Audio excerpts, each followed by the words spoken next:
essa chance, de onde surgiu esse assunto, Vene, conta tudo pra gente. Vamos lá, hoje o jornal inglês The Guardian, como você bem mencionou aí, trouxe a informação que o Flamengo abriu negociação para tentar a contratação de Lucas Paquetá, ou seja, o retorno.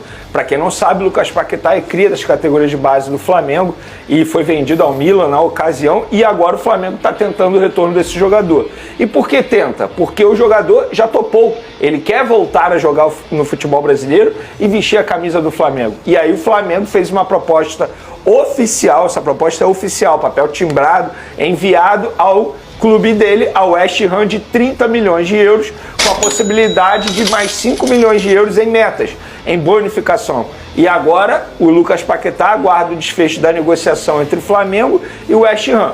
A boa notícia para o Flamengo é, os empresários estão otimistas. A boa notícia para o Flamengo é, ele não está vivendo um bom momento lá no West Ham. Ele já queria sair, inclusive, na última janela de transferência. Facilita a negociação. Facilita demais. O Paquetá já disse que quer. E vem. É isso. É isso, ele quer, ele tem topa. Que convencer o clube inglês. Perfeito, é exatamente. E essa grana aí, o que você acha? Eu acho uma boa grana, levando em consideração, assim... Mas quanto eles pagaram no Paquetá? Eu confesso que eu não lembro na ocasião quanto eles pagaram.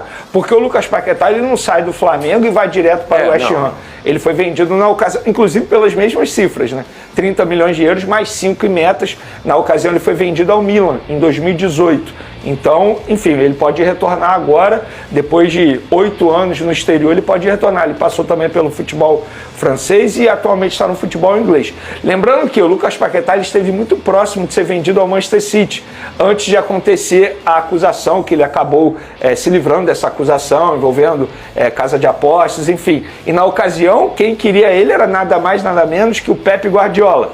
E depois, por conta dessa suspeita, que ficou comprovado que ele não teve participação, tanto é que ele está podendo jogar normalmente, ele acabou não indo, não se transferindo. E lá no West Ham ele não está vivendo um bom momento, pessoalmente falando assim, né? Ele não está 100% feliz, ele já deseja uma saída. E aí agora surge a possibilidade de ele voltar ao futebol brasileiro e vestir a camisa do Flamengo. Eu, particularmente, Flavinho, eu sou suspeito porque eu como torcedor, acompanhava o Lucas Paquetá desde os tempos de categoria de base e como jornalista eu peguei a transição dele base profissional. E eu lembro muito bem que o Rueda, na ocasião, utilizava muito o Lucas Paquetá em várias funções. Para quem não sabe, o Lucas Paquetá chegou a atuar com o Rueda como centroavante. De volante a centroavante. De volante a centroavante. E aí logo depois ele foi vendido, na época, assim, muita gente considerando os valores baixos, mas enfim, e agora seria uma baita contratação. Eu acho que superaria o Gerson, não só nas cifras, mas também assim, na grandeza da contratação. Porque estamos falando atualmente de um jogador de seleção brasileira e com uma qualidade absurda. Vene, jogaria onde? Amigo, esse aí é um trabalho para o Felipe Luiz. Eu acho que o Lucas Paquetá é titular na equipe do Flamengo. A qualidade dele é indiscutível. Agora, se vai dar certo ou não, não tem como eu dizer agora, Flavinho, porque é uma negociação difícil. Você negociar com um clube inglês é extremamente difícil, porque, teoricamente, dinheiro não é problema para eles. Mas eu acho que o fato do Lucas Paquetá já ter topado o projeto ajuda demais nessa negociação com o time inglês. O Tartar, acho uma boa também o Paquetá no Flamengo, um cara que está pensando em Copa do Mundo, nível seleção brasileira. Futebol inglês a gente sabe que hoje entre os campeonatos nacionais é o mais forte do planeta. É um baita reforço para o Flamengo. Vou pensar diferente, Tartar. Boa tarde, meu amigo. Boa tarde, mais uma vez, muito obrigado meu por estar aqui com a gente. Boa tarde, meu amigo Vene Casagrande. É um baita jogador, né? A gente está falando do Lucas Paquetá, um jogador de seleção brasileira. Pode até discutir na seleção, mas num clube, né? Num clube, um refino técnico que muito ele tem. Muito bom, é bom de bola. São 8 anos, né? Não foi um jogador que bateu e voltou, não. Se manteve lá fora na Europa. Isso também carimba ele a uma prateleira mais acima. Cara versátil. E aquilo, aonde jogaria no Flamengo? É difícil, né? Mas como bem disse o Vene, isso é um papel do Felipe Luiz. É uma dor de cabeça boa para se ter. Né, o Flamengo que está aí ambicionando grandes coisas, precisa ter jogador desse nível. E é um cara que é criado na base do Flamengo, então um cara que conhece tudo de Flamengo, com toda certeza entraria nesse time aí e jogaria. A negociação é assim difícil, mas quando a vontade do jogador, né, já está tão explícita como é a do Paquetá, acredito que vai ter um desfecho final aí positivo para o Flamengo e para o Paquetá, que está louco para voltar para o Brasil. Ô, Tata, você que viveu lá dentro, né? Nessas situações que o jogador tem esse desejo, ele conversa mais com o empresário, desabafa, vai até o dirigente do clube também expor a vontade dele, isso acontece? Olha, normalmente esse papel fica mais para o empresário, até porque não se expor, não se expor tanto. Mas em alguns momentos, algumas vontades tão grandes do próprio jogador, ele vai direto no presidente do clube. Ele vai direto no presidente, expõe a sua situação, coloca a questão, né, em si ali, e aí o clube cabe ter um bom senso, analisar a situação e muitas das vezes eles acabam sim liberando o jogador. Ô Vene, o Paquetá joga em várias funções. É uma negociação que o Flamengo identificou carências, daquilo que a gente vem comentando, que é um centroavante, ou uma questão de oportunidade do mercado, né? Às vezes a gente escuta o dirigente, tá fechado, então a negociação, o elenco tá fechado, depende se pintar uma grande oportunidade. É o caso agora, é uma oportunidade que o Flamengo enxerga, mesmo não sendo uma necessidade, ou junta a fome com a vontade de comer aí? Eu acho que é muito mais a última opção que você acabou de mencionar, a fome com a vontade de comer. Por quê? O Lucas Paquetá é um jogador que ele pode fazer várias funções. O Flamengo perdeu recentemente o Gerson, que era tratado como coringa. Eu acho que o Lucas Paquetá ele chegaria para ser um coringa pode na equipe do Felipe Luiz. Alternar com a Arrascaeta. Perfeito. Segundo homem, hoje, joga de lado. Eu não vejo o Flamengo assim, tendo várias funções no meio de campo, aquele jogador para armar jogadas. O Arrascaeta ele joga muito mais como atacante atualmente. Quase um hoje eu vejo um Carrascal fazendo mais versátil. Essa função em campo. E o Lucas Paquetá ele poderia chegar e fazer essa função sem nenhum problema. Embora eu goste muito mais do Lucas Paquetá atuando como segundo volante. Eu acho que ele rende mais. Mas isso não quer dizer que se ele jogar como um 10 ali, um armador, ele não vai render nada. Pelo contrário. Repito, estamos falando de um jogador de altíssimo nível, uma qualidade absurda. Então, acho que depende muito mais de como o Felipe Luiz deseja utilizar o Lucas Paquetá. Mas tratar essa possível contratação como oportunidade de mercado, eu não vou tratar. Porque você tratar essa negociação de quase 35 milhões de euros como oportunidade de mercado, não acho justo. Seria uma contratação que, de fato, seria para agregar demais. Oportunidade de mercado é o que a gente vai falar daqui a pouco, que é a função de um goleiro que está chegando ao Flamengo. Essa daí foi a oportunidade de mercado. Agora, o Lucas Paquetá não é oportunidade de mercado. Eu acho que é uma contratação para qualificar demais o elenco rubro-negro, que para mim já é o melhor do futebol sul-americano. Ia ficar chato esse time do Flamengo. Vai ficar já difícil. É o campeão da América. Já está sobrando aqui na turma. E o Paquetá para se juntar. Tanto o Flamengo quanto o Palmeiras, né, eles realmente estão colocando um nível muito alto. E os outros clubes precisam criar estratégias também, né, já que não tem o mesmo poder, né, financeiro que esses dois clubes têm, para poder competir, né, com essas duas equipes que estão aí nas pontas, aí nas cabeças sempre. Eu ainda vi um papo que o Palmeiras quer só o Arias e o Montoro. O Palmeiras, imagina, chegando no Palmeiras. Não, o Almada, Arias, e o Almada, confundiu. O Montoro tá no Botafogo. Calma, torcedor botafoguense. Troquei aqui.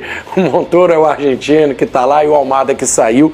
Tá um pouco encostado no Atlético de Madrid. Tem esse interesse que deixaria o time do Palmeiras também fortíssimo.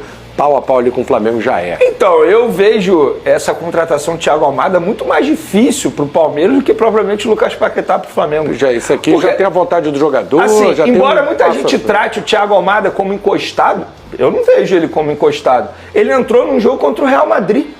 Ele é reserva. Essa notícia que chegou da Espanha também, vamos com calma, né? Você tratar um Thiago Almada como encostado, ele tá jogando, ele tá entrando no segundo tempo. É totalmente diferente da situação do Lucas Paquetá.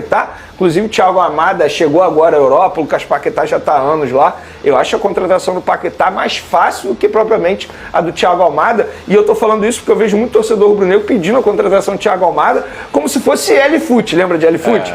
Beleza, eu tenho dinheiro, vou chegar lá, vou contratar. O jogador quer vir pra cá? Você lembra dessa, né? L-Foot, você lembra. Mas o Thiago Almada ele não quer vir agora pro futebol sul-americano. Pelo contrário, ele agora, tá lá na Europa. Tem um cara que tá vindo, hein? Drone do Vene Casagrande, oficial, Vene. O Andrew, é do Flamengo, goleiro, revelado no Botafogo, estava em Portugal, já chega. O que tem de verdade, o que tem de certo? Tá encaminhado, tá chegando, vai jogar no Flamengo? Flavinho, antes de mais nada, eu acho importante a gente contextualizar essa contratação, porque tem muita gente dizendo que o Flamengo deu um chapéu no Botafogo. E assim, eu apurei toda a situação e eu vou trazer aqui os fatos. Porque quem me contou isso foi o principal empresário do goleiro, que é o Juliano Bertolucci. O que aconteceu? O Botafogo, de fato, estava conversando para tentar a chegada desse jogador. Só que esse jogador ele tem 2 empresários, o Juliano Bertolucci e mais um. Só que esse mais um, a participação dele no jogador é muito menor, ou seja, ele não tem poder de decisão. O Botafogo não fez errado, tá? O Botafogo apenas conversou com o empresário que tinha uma relação mais fácil, digamos assim, com o próprio clube. Fechou tudo com esse empresário. Quando o empresário foi comunicar ao outro agente, o outro agente falou, não, calma, eu estou conversando com outro clube, que no caso nem era o Flamengo, era o Bahia. O Bahia estava muito próximo de contratar o Wendel, muito próximo mesmo. O Bahia que é um goleiro, né? Exatamente. Aí depois começou aquela repercussão, porque o José Boto e o Felipe Luiz foram a um jogo do Gil Vicente. E falaram que os dois foram observar esse goleiro. E aí, durante uma conversa envolvendo o Caio Jorge, porque são os mesmos empresários do Caio Jorge, o empresário virou para o José Boto e falou, vem cá, e o Wendel? Tá todo mundo dizendo que vocês foram ver lá. Aí o José Boto perguntou, mas como que é a situação desse goleiro? Como é que é?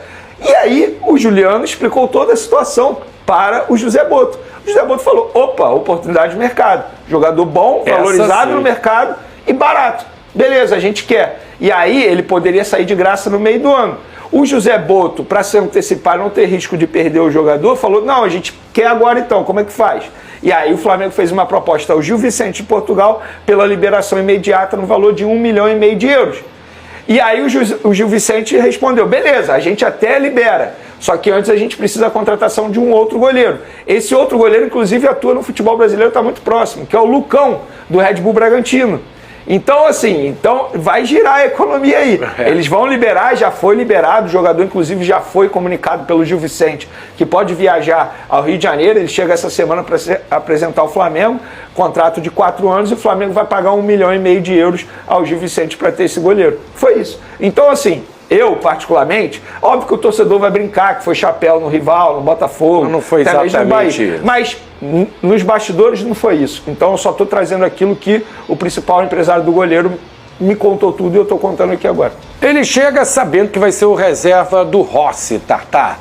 Você, nessa época de jogador, viveu muitas situações parecidas, em outros exemplos também. É melhor ser um cara num time mediano, mas que você está garantido titular? Ou arrisca tentar se aventurar num grande time com um grande elenco, sabendo que a princípio fica no banco? Como é que você vê essas situações? Eu acho particularmente, tá?